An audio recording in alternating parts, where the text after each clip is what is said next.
Hello, lovely people. Just a quick explanation before we start. This review was filmed in February just as Russia invaded Ukraine, and then I felt that maybe the title of this particular movie was inappropriate. So, while I realize that Ukraine is still fighting the good fight, the movie has nothing to do with that situation. Spoiler alert, it's a Christian film, and hopefully the word war is not as raw as it was back then.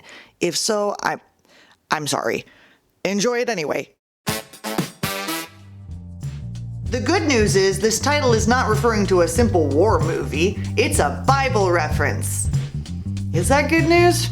2014's Rumors of Wars, a reference to Matthew 24:6 in the Christian Bible, stars a lot of names from Christian media, such as Ben Davies, Jackie Velasquez, T.C. Stallings, and Eric Roberts? I guess he is a name in Christian media and beyond, so that counts. With an estimated $1 million budget, even a Christian film should at least look decent, right? Let's find out, shall we? In the future, that car of yours is gonna look like this. Stop by Ed's discount lot and trade it in today. Evil Mr. Clean orders the area secured and to fire on runners, and that is disconcerting to these people. We won't survive on our own. It's time to join the One World's government.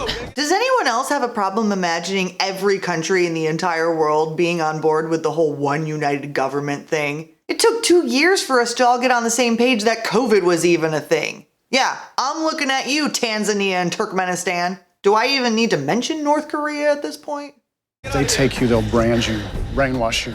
You won't think for yourself. So to stop him from being told what to think, you're going to tell him what to think. Interesting tactic. The only thing this symbolizes is your primitive thinking. Now, is that what Jesus would do? Sir, shouldn't we interrogate her first? I just did. I think corporate is a little lax in their training on the definition of interrogate. And kill anyone else you find. Because I just can't stand that people still exist. In a fit of brilliance, this man tries to run down a straight alley and seems surprised when he gets shot. As he is dying, he gives this book to the one guy who gets arrested, so the soldier ends up with it. We then flash back to a vague number of years earlier. Okay. There has been a bombing at a military base outside of Chicago and no one knows why. People are randomly being arrested in an alley, but who cares about this woman jogging by? In the joggers college class, this man is introducing a new form of ID, a microchip inserted just under the skin. What are you pitching? Is this really with the ASB? No, sir, this is with the administrative office and ultimately the federal government. The use of this chip is required, and non-compliance has serious consequences. Non-compliance is serious consequences? What is this, 1984, where we're just making up new language and grammar rules? Professor Dietrich proceeds to kick the guy out of the class and tell his students not to get the mark. The chip, I mean. It says here that the chip could trace the purchases of excessive weaponry and potential explosive materials, stopping terrorist attacks before they start. I'd be willing to get something in my hand if it meant stopping those explosions from happening. Not if those explosions were planned. By who? Big Brother is always watching. Roxy stays behind and asks what he meant when he said the explosions were planned. He avoids answering because Big Brother is watching, but then tells her not to leave her diary behind. It is, of course, the same one the soldier in the present day sequence confiscated. We're going with a literal mark of the beast for this corporation's logo.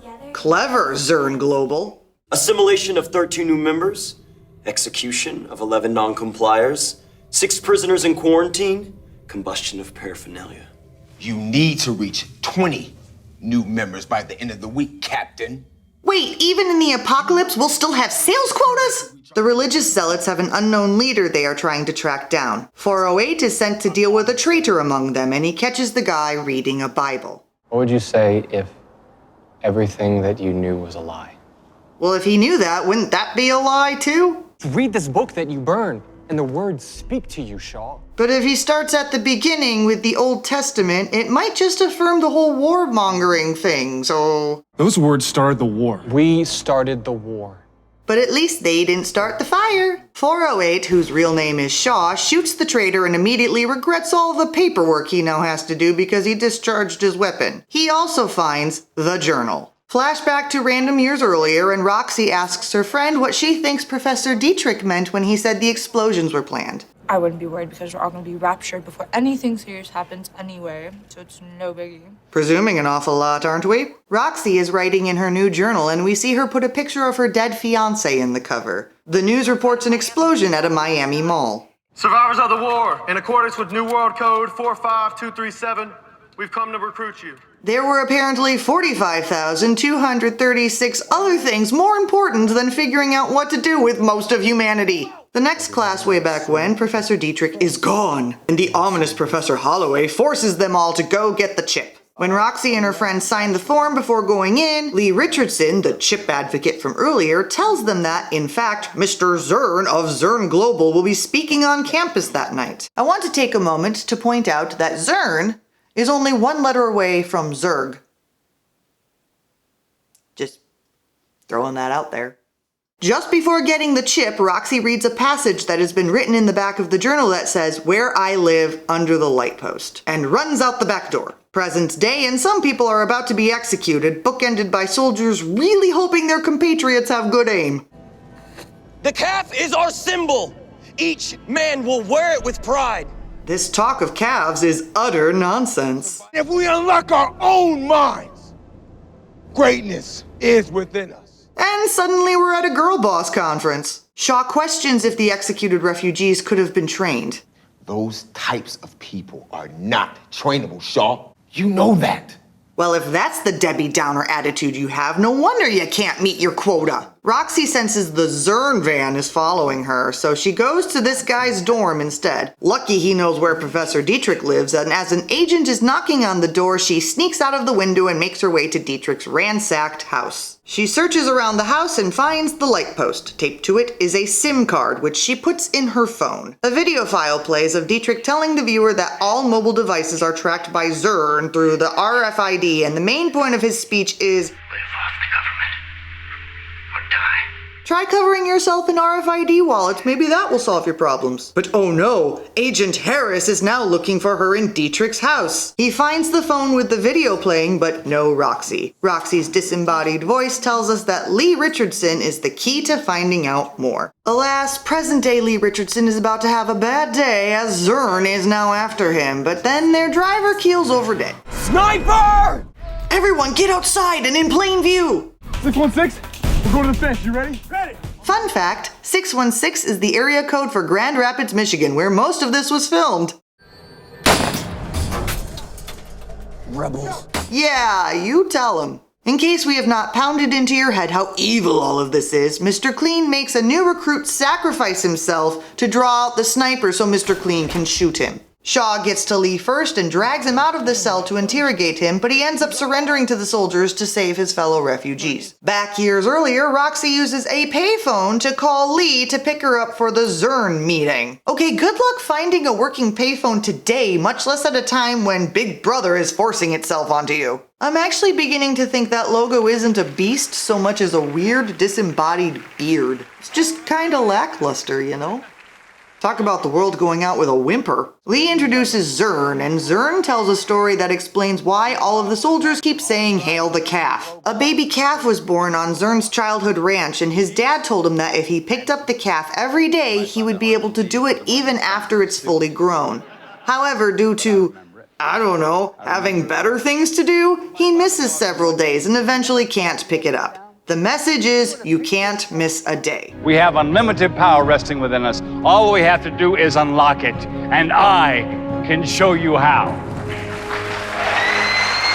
Okay, general rule for humanity. If one person, I don't care who that person is, if one person claims that they alone can, fix it, maybe you don't trust them. Because as this movie is telling us, if nothing else, they may very well be the Antichrist. After the speech, Roxy is taken into an interrogation room and they force the chip into her hand. I feel like that goes against the whole theology of people choosing the mark, but whatever. She screams at them that they planted the bombs, and the voiceover tells us about false flag operations. This voiceover is in the journal that Shaw is now reading. They ask him to help interrogate Lee, who will not tell them where the secret base is and will not renounce his God. You look at me, you filthy Christian. Ooh. Harsh. After finding out Lee most likely does know about the journal he has been reading, Shaw shoots the nearby guard and runs with Lee into the woods. You don't have the chip on, do you? Good. This is only gonna hurt for one of us. Wait, is he just gonna stab it out of his hand? I feel like a decent pair of tweezers would probably do the trick. Dietrich randomly comes back and seems upset that Roxy watched the video, even though he wrote the note in the back of the journal telling her where to find it. Oh, whatever. Zern goons are now raiding the college campus, and Brian, apparently that's the guy from the dorm's name, figures out while flipping through a Bible that the Zern logo is the second beast as depicted in the Bible. First of all, so 10 minutes ago. Secondly, specifically the second one? Does the Bible describe the second beast as having a weird flat head and huge horns, but it kind of looks like a disembodied beard at the same time? I'm guessing no, but we're almost done, so let's just go with it. Guards break in, Brian is able to free himself and Roxy only to run into head guard, now with a vendetta to settle, and of course they run away in a straight line like Cary Grant from the frickin' plane. Serpentine! Shut up, Peter Falk. Yada yada yada, the end. So why is this film in the dumpster? I mean, considering it's a Christian film, it's not terrible. I mean, it's not good, but there are a lot worse. With a film like this, it's hard to tell if it's a propaganda film trying to actually convert people, or if it's for Christians who just want their views confirmed with all the violence and none of the sex, because that's wrong. Because sex is worse than violence, because reasons. I think what bothers me the most about this film, besides some of the typical cringy things, is the focus on false flag attacks.